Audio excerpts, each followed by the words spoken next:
my friends, it's Pat Sloan here. We have the ending of the leaf quilt along. Here we go. We're going to look at that in a minute. And the deep dive, focused, get it done, London Town, part 2. And part 2 here, I will have all the blocks done. So I'll be able to show you all, put them up on the wall there. So first the Autumn Quilt Along with Wendy's amazing book, and mine is done. I sewed with gratitude and grace, and I know a few of you did too. Thank you, thank you, thank you. So here it is. Here's the darling, I really like, here, let me move the chair. I really like those squares for the border.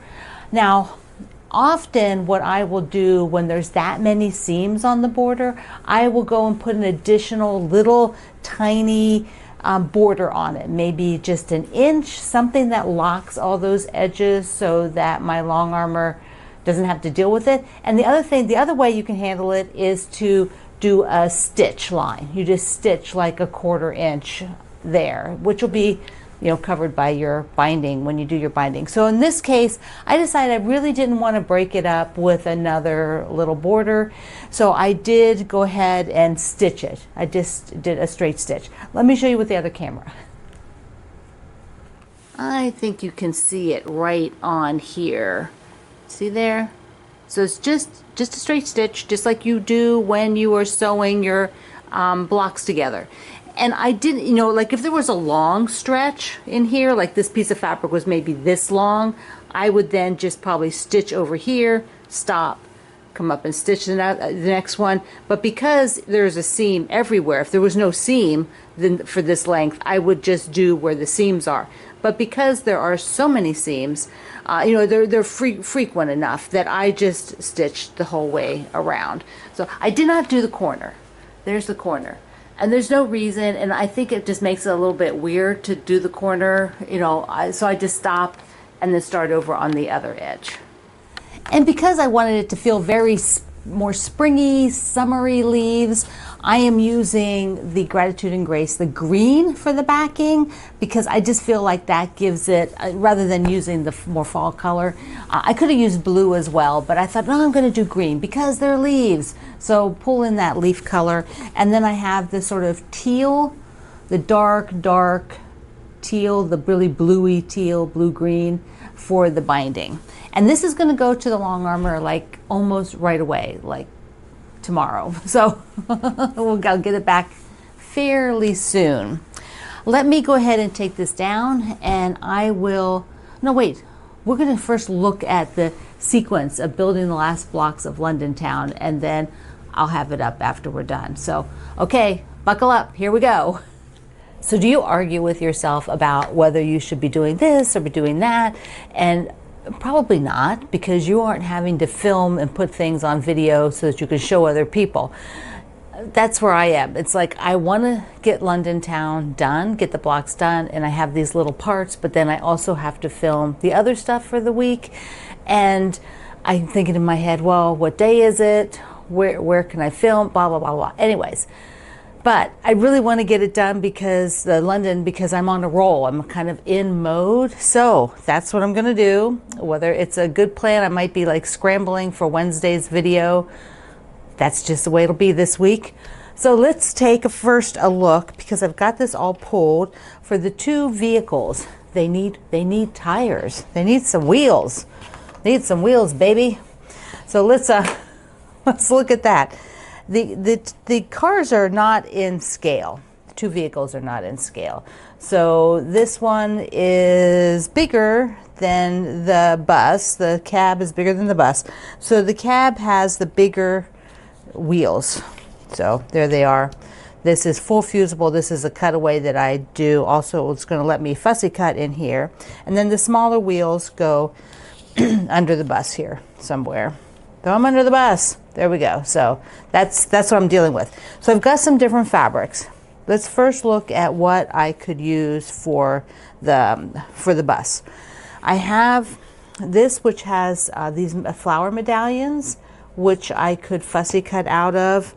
I also have this black with this spiral, and I have spools. So let's look, because I've done the cutaway, which is how I like to applique, so that they're soft and you don't have full fusible, and it makes it easy to fussy cut. I started with the black one because the bus could have black wheels, and then there you can pretty much see I can eliminate all that gray because they're small. I think I'm pretty much going to be able to keep that circle all within. So they would be kind of like a spiral black wheel, which I kind of like. I'm kind of fond of that one. For these, I could do the little medallion, like the little flowers, like center flowers, so it'd be like a little blue flower. I think this is just not enough contrast for me to actually know it's a wheel. And I don't want to be wimpy. I don't want to like lose the concept. It's just the colors are too similar. So this is no. That leaves me with the spools, which are super darling. It says sew with love. That is just super darling, and I would not get another spool because we're doing with the small tire. It's gonna just come to this outer edge out here. So, but I think I'm gonna go with this one because I just really like that it's a strong contrast. I'm gonna see the wheel.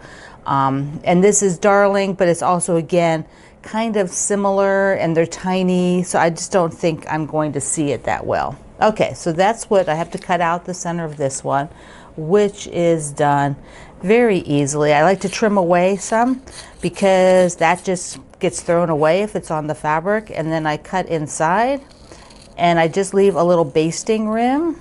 This is full fusible. I mean, this is fusible applique by machine. It's raw edge, so there you go. And that will be, so I'll get the two tires like that. Okay, now the other one is the cab, and these were too small. This one is an option because on the cab, they're bigger. So I would get like that whole red flower, which I think is actually pretty cool because it would have that red, not right, you know, so it would be kind of like this fun flower fabric. I really like that one. I also found this because it is, you know, a very strong color, just like the black. And there is a bit of a center spoke. So you see, I can get kind of like a center spoke, and then it has out. And so that's kind of a cool effect, but I think it gets lost a bit because what happens is this red pops forward. What if I shifted it to the red in the middle? It's not giving me the vibe. See there, it's a little bit better. See, the red pops forward, not the white. Yeah, I don't know. It's not giving me, I'm not going, oh, I love it. The flower I loved better. The other thing I found were these bees. And they are very enticing to me because once I put that down, I think I'm definitely going to cut one bee and just see how it looks. And if that isn't it, then I will do the flower. But that looks just so cool because I do get that circle and it's kind of fun. And I think the gray will show up on here, and I can stitch it in black. I can do a black blanket stitch around it for the tire, so it gives a little bit more weight around the outer edge of the circle. Okay, so I'm going to test one of each. The bus looks fantastic. I'm glad I went with this. It looks really, really good. You see them, you know what you're looking at. These are not circles. You may have noticed that. They're ovals. This just fits, but I had to there was a spot on each one where the white was showing. So what I did is I just made them a tiny bit smaller. So I made them a tiny bit smaller as I was cutting, and that worked out perfectly. So, and then I think down here there's one little trimmed, like a little bit of white on that edge. I just put it against the background. That way when I blanket stitch around it in black, it's just going to disappear. So that is where I am with the bus. It's finished. Okay, well, it's not finished, gotta stitch it. Now I did an option here. I went ahead and did this one with fusible, and then I thought, you know, it's good. I like it. Do I love it? I kind of do, but I still wanted to see the flower. And what I did is I just put this shape. There's no fusible, nothing on here, just on the edge, because I I wasn't sure I was going to really like it as much, so I didn't want to cut in further. I just took it on the edge. That's why it's not centered. So if I do decide that I want it, I would want to center it. But I am not sure that I want this one. There's just a lot of white. The flower doesn't come all the way out to the edge. And I could hunt around for a flower, but I've decided, no, I think I'm just going to go with the bees. The other thing I could do is I could make the bees just a bit smaller. I could put the full size of a black behind it so that it's got like a black rim, but I just think that the black blanket stitch is going to take care of that. It'll give me a black edge around it, which will help define it. And I really like this flower in the middle, like the center of the tire, wheel, tire, whatever you want to call it. So, and then because this has a little, you know, like almost placement marks, I can place it how I like. It's really nice, you know. You could be asymmetrical if you wanted. Place it in the center. You know, there's a little bit of placement fun with that one. And I think this would have been great if the flower had gone all the way to the edge. You know, and I don't want to make the wheel that much smaller. See? Well, let me just try something since there's nothing on here. There, I just trimmed, I just trimmed it down, and it's a little too small. It's not quite in scale, but that is the vision, and it's also an oval, but that is the vision that I would have had if I looked for a flower that was a little bit bigger. Yeah, see the difference it makes not having the white edge around it? I tossed it in here. Yeah, see the white edge around it really changed, you know, changed how it looked. Yeah, let me just, it was all trimmed away there, but you get a feel. See the edge, and then without the edge, gives me the vision I would have liked, but I need a bigger flower to do that, or one that had another level of petals around the outside. And it's not worth it to me. I'm going to go with this one because I like it too. Oh, they turned out so cute. Yeah, I'm really happy. Really happy I went with the bees. Let me show you up close. So there you can see them. Yeah, so I went kind of the straight, you know, using the leaf thing, kind of like the compass to line it up on the car. So that was, or like the cab. And then here are how the bus wheels turned out. So yeah, the black thread just gives a little bit of definition. All right, so now we have flags. Flags. There are 7 flags, I believe. Yes, 7 flags. So what happened, let me just show you. These are my tests. So this is the first test, and I forgot that I need my background, you know, this fabric I'm using for background. I just used the same fabric I had in here, so I got to take those off. And then here's my second test because somehow I didn't get these quite right. So I was a little bit more careful with my trimming and got them right on the second one. I also left in the fabric. I didn't trim that away. I'm just going to leave it. So what I'm going to keep this one too, because it is not that much different. It also has my Tana lawn in it, and I like the look of it, so I will just change out these two. It's close enough. It is close enough. So I will look now, the flags, there is a definite kind of, here it is, just to see her page. There's the flag, what I'm doing. But if you look at the picture of the full quilt, okay, each flag there's like doubles, like here's with the tan and navy, the primarily tan and navy, and then this one was navy cross and the red background, and so there's a navy cross and a red background, red cross, blue background, red cross, blue background, and then this is like the wild card in the middle. So I'm going to follow that same formula, make basically 2. I just did not have enough of this to do a second block, because it actually does take a little bit of fabric to do this. So what I plan to do now is actually cut all the other 5 blocks, because you do a base, which is a rectangle, and then you're sewing and flipping these guys, and you have to be aware of the directions. So 2 have to be cut. These rectangles have to be cut this way, two this way and two that way. So it's has to be very organized.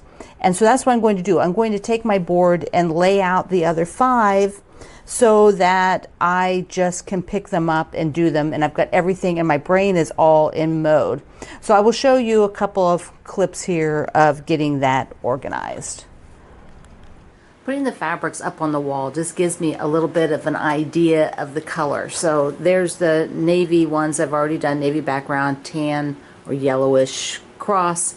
This will be a red background. This is a tan lawn, and I measured I can get 2 blocks out of here, and I'll do the cross in the dot.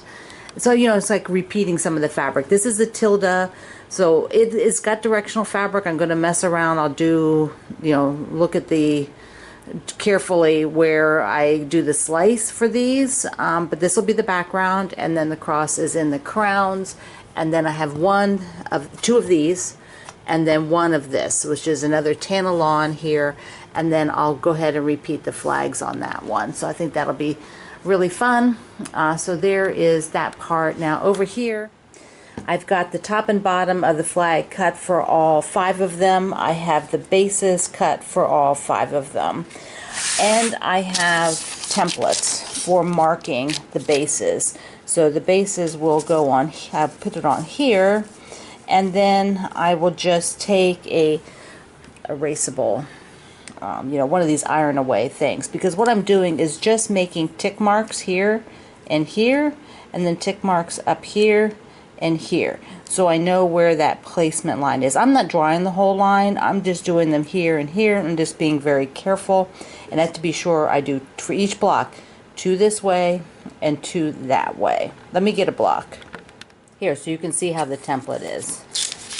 That is for this side and this side, and then over here this side and this side. And even though those look like really weird and wide, they actually work out fine. This might be helpful for anybody doing any sort of prep work on a block that's a little bit more unique and has some things that you really have to pay attention to. So I've got my 1 block up here so that I always have something to look at. These are marked. See, they're marked just like the templates. So just like the templates, I've just done a little mark. And then I'm cutting them per the pattern, you're measuring down, but it's also the same direction. Do you see that? Also the same direction. Because what this ends up doing is being basically like that, and so you're lining up the side, sewing your 1/4 inch, and then flipping. So you know that's what the deal is. And as long as I'm got it all set out like this, I'm not going to get things rotated or messed up. And keeping the flag up there helps me so that I can see the one that I already did. That's why I really needed to do 1 test run. And the first time I forgot to measure this part. That's why I measured just from corner to corner, and it didn't line up in the middle. So follow the pattern. It's very self-explanatory for that. So I'm going to set up all the rest, and I'll show you on the board. Here's 1 whole set where these are all marked. You can see I've got the flag just like I showed you, and you also can see your fabric being directional is not a big deal because you are looking at it as you're going to work with it. So it'll be here, remember, sew and flip. I also cut the cross pieces for both blocks because now I need to cut and mark and then cut another set of this blue from what I have left. And then repeat this for the other 3. I just barely had enough for 2 blocks with this red as the background. This is all I had left, and I will sew these on the reds onto that unit I'm doing, then some little trim up things. So that little patch I was making, I showed you, I'll sew those on there. But wow, it just I had to carefully cut, but I got them. I'm ready to sew. I clipped with a Wonder Clip the block up there out of the way so I can glance up at it. Okay, there we are.